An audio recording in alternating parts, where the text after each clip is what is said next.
കരുനാഗപ്പള്ളിയിലെ beverages ഔട്ട്ലെറ്റിൽ മദ്യവിൽപ്പനയിൽ അമിതമായ പണം വാങ്ങിയ ജീവനക്കാർക്കെതിരെയുള്ള പരാതി അതിൻ്റെ വീഡിയോ ദൃശ്യങ്ങൾ സഹിതം എൻ്റെ ശ്രദ്ധയിൽപ്പെടുത്തിയിരുന്നു. അപ്പോൾ തന്നെ ബിവറേജസ് കോർപ്പറേഷൻ്റെ MD ഉൾപ്പെടെയുള്ള ഉന്നത നേതൃത്വത്തിന് ഉദ്യോഗസ്ഥ സംവിധാനത്തിന് അതിൻ്റെ വിവരം കൈമാറി അന്വേഷണം നടത്താൻ ആവശ്യപ്പെട്ടിരുന്നു. അതിൽ അന്വേഷണത്തിൽ പ്രഥമ ദൃഷ്ട്യാ കുറ്റക്കാരായി കണ്ട 2 ജീവനക്കാരെ സസ്പെൻഡ് ചെയ്തിട്ടുണ്ട്. ഈ വിഷയത്തിൽ സംസ്ഥാന എക്സൈസ് വകുപ്പിൻ്റെ നിലപാട് ഒരു തരത്തിലുള്ള അഴിമതി അത് ബിവറേജസ് ഔട്ട്ലെറ്റിലാകട്ടെ എക്സൈസ് വകുപ്പിലാകട്ടെ ഒരു തരത്തിലും അഴിമതിയോട് സമരസപ്പെടാൻ സംസ്ഥാന സർക്കാർ തയ്യാറല്ല.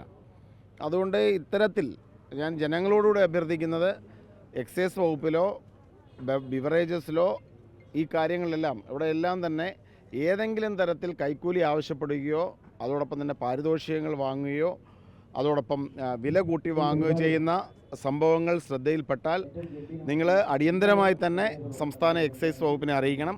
എന്നെ നേരിട്ട് അറിയിച്ചാൽ തന്നെ ആ വിഷയത്തിൽ നടപടി ഉണ്ടാവും. എക്സൈസ് കമ്മീഷണറെ അറിയിക്കാം, ബെവ്കോയുടെ ചെയർമാനെ അറിയിക്കാം. നേരിട്ട് എന്നെ അറിയിച്ചാലും ആ വിഷയത്തിൽ നടപടി ഉണ്ടാവും. സംസ്ഥാന എക്സൈസ് വകുപ്പിനെ അഴിമതി മുക്തമാക്കുക എന്നുള്ളതാണ് ഈ ഗവൺമെൻറ്റിൻ്റെ ഏറ്റവും പ്രധാനപ്പെട്ട ദൗത്യങ്ങളിലൊന്ന്.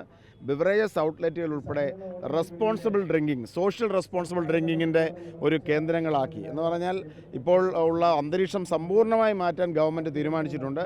കേരളത്തിലെ മുഴുവൻ ബിവറേജസ് ഔട്ട്ലെറ്റുകളെയും അഴിമതിരഹിതമായ അല്ലെങ്കിൽ വളരെ കൃത്യമായ ഒരു സോഷ്യൽ റെസ്പോൺസിബിലിറ്റിയുള്ള കേന്ദ്രങ്ങളെയാക്കി മാറ്റാനുള്ള നടപടിയാണ് സംസ്ഥാന എക്സൈസ് വകുപ്പ് സ്വീകരിച്ചു വരുന്നത്. അല്ല, ഓണക്കാലത്ത് കൂടുതൽ ജാഗ്രതയുണ്ട്. ഇതിനകം തന്നെ നിങ്ങൾക്ക് മനസ്സിലാക്കാൻ സാധിക്കും, ആയിരക്കണക്കിന് ലിറ്റർ സ്പിരിറ്റാണ് ഇതിനകം തന്നെ സംസ്ഥാന എക്സൈസ് വകുപ്പ് പിടിച്ചെടുത്തിരിക്കുന്നത്. കൂടാതെ കഴിഞ്ഞ ദിവസവും വ്യാജമദ്യശാലകൾ പിടിച്ചെടുക്കുന്നുണ്ട്. അപ്പോൾ വളരെയധികം ഈ വിഷയത്തിൽ 2 ഉന്നതതല യോഗങ്ങൾ ഇതുവരെ കൂടിക്കഴിഞ്ഞു. പിന്നെ എല്ലാ തലത്തിലും ഞങ്ങൾ ജാഗ്രത പുലർത്തുന്നുണ്ട്. ഇപ്പോൾ ഞാൻ അടുത്ത ദിവസം കേരളത്തിലെ 137 റേഞ്ച് ഓഫീസുകളെയും സർക്കിൾ ഇൻസ്പെക്ടർമാരെ ഉൾപ്പെടെ ഓൺലൈനായിട്ട് അവരുടെ മീറ്റിംഗ് കൂടുന്നുണ്ട്. തുടർച്ചയായി മോണിറ്റർ ചെയ്യുന്നുണ്ട്. എക്സൈസ് കമ്മീഷണറും എക്സൈസ് വകുപ്പിലെ ഉന്നത ഉദ്യോഗസ്ഥന്മാരും അങ്ങേറ്റം ജാഗ്രത പുലർത്തുന്നുണ്ട്.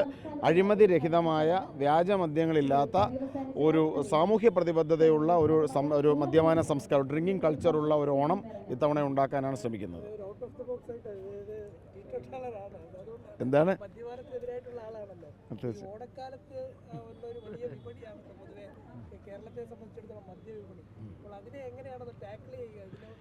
അത് ഞാൻ പറഞ്ഞല്ലോ, ഇപ്പം എക്സൈസ് വകുപ്പിൻ്റെ ചുമതല എന്നത് പരമാവധി മദ്യപാനം പ്രോത്സാഹിപ്പിക്കുക എന്നുള്ളതല്ല. അതൊരു തെറ്റായ കാഴ്ചപ്പാടാണ്.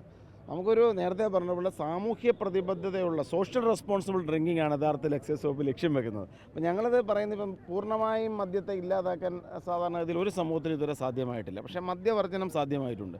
ഇത്തവണ കേരളത്തിൽ നേരത്തെ പറഞ്ഞതുപോലെ ക്രമസമാധാന പ്രശ്നങ്ങൾ ഉണ്ടാക്കാത്ത, മദ്യപാനം തന്നെ ഒരു സംസ്കാരത്തിൽ മുന്നോട്ട് പോകുന്ന, അതായത് റെസ്പോൺസിബിളായ ഒരു ഡ്രിങ്കിങ് സംസ്കാരം ഉണ്ടാക്കാനുള്ള ശ്രമങ്ങളാണ് നിൽക്കുന്നത്. പരമാവധി ബിവറേജസ് ഔട്ട്ലെറ്റുകളിൽ തിക്കും തിരക്കുമില്ലാത്ത, അല്ലെങ്കിൽ ക്രമസമാധാന പ്രശ്നങ്ങളില്ലാത്ത, അമിതമായി പണം വാങ്ങുന്നുവെന്ന ആക്ഷേപമില്ലാത്ത, ഏതെങ്കിലും തരത്തിൽ മദ്യം പൂഴ്ത്തിവെച്ച് വ്യാജ വിൽപ്പന നടത്തുന്നു എന്ന ആക്ഷേപങ്ങളില്ലാത്ത ഒരു കൾച്ചർ ബെവ്കോ ഔട്ട്ലെറ്റുകൾ ഉണ്ടാക്കാനുള്ള ശ്രമമുണ്ട്. അതോടൊപ്പം തന്നെ എല്ലാ ബാറുകൾക്ക് തുറക്കാനൊരു സമയമുണ്ട്. ആ സമയത്ത് തുറന്നാൽ മതി. അടയ്ക്കാനൊരു സമയമുണ്ട്. ആ സമയത്ത് അടയ്ക്കണം. തുറക്കാനുള്ള സമയത്തിന് മുമ്പ് തുറന്ന് വിൽപ്പന നടത്താം എന്ന് ശ്രമിച്ചാൽ അതിനെതിരെ ശക്തമായ നടപടി ഉണ്ടാകും. അടയ്ക്കാൻ പറയുന്ന സമയത്തിന് ശേഷം അനധികൃതമായി തുറന്നു വെച്ചാൽ അതിനും നടപടി ഉണ്ടാകും. ഇതിനേതെങ്കിലും ഉദ്യോഗസ്ഥന്മാർ കൂട്ടുനിന്ന് അതിന് പാരിതോഷികം വാങ്ങാമെന്ന് വിചാരിച്ചാൽ അവർക്കെതിരെ നടപടി ഉണ്ടാകും. അത് ജനങ്ങളോടാണ് എനിക്ക് അഭ്യർത്ഥിക്കുന്നത്. നമുക്ക് അഴിമതി ഇല്ലാതാക്കണമെന്നുണ്ടെങ്കിൽ സ്വാഭാവിക സർക്കാർ സംവിധാനങ്ങൾ മാത്രം പോരാ, ജനങ്ങൾ കൂടി അതിൽ സഹകരിക്കണം. ഇത്തരം അഴിമതിക്കാരായ ആളുകളെ ചൂണ്ടിക്കാണിക്കണം. സംസ്ഥാന പോലീസിനും എക്സൈസിനും ആ തരത്തിലാണ് ജനങ്ങളെ കൂടി ഉൾപ്പെടുത്തിക്കൊണ്ട് അഴിമതി ഇല്ലാതാക്കാനുള്ള ശ്രമമാണ് എക്സൈസ് വകുപ്പ് മുന്നോട്ട് വെക്കുന്നത്. പൊതുജന പങ്കാളിത്തത്തോടെ അഴിമതി നിർമ്മാർജ്ജനം ചെയ്ത് നമ്മുടെ സംസ്ഥാനത്തെ ആത്യന്തിക ലക്ഷ്യമായ മദ്യവർജനത്തിൽ എത്തിച്ചേരുന്നതും അതിനു മുമ്പ് ഒരു റെസ്പോൺസിബിൾ ഡ്രിങ്കിങ് സംസ്കാരം സൃഷ്ടിക്കാനുമുള്ള ശ്രമം നടത്തിക്കൊണ്ടിരിക്കുകയാണ്.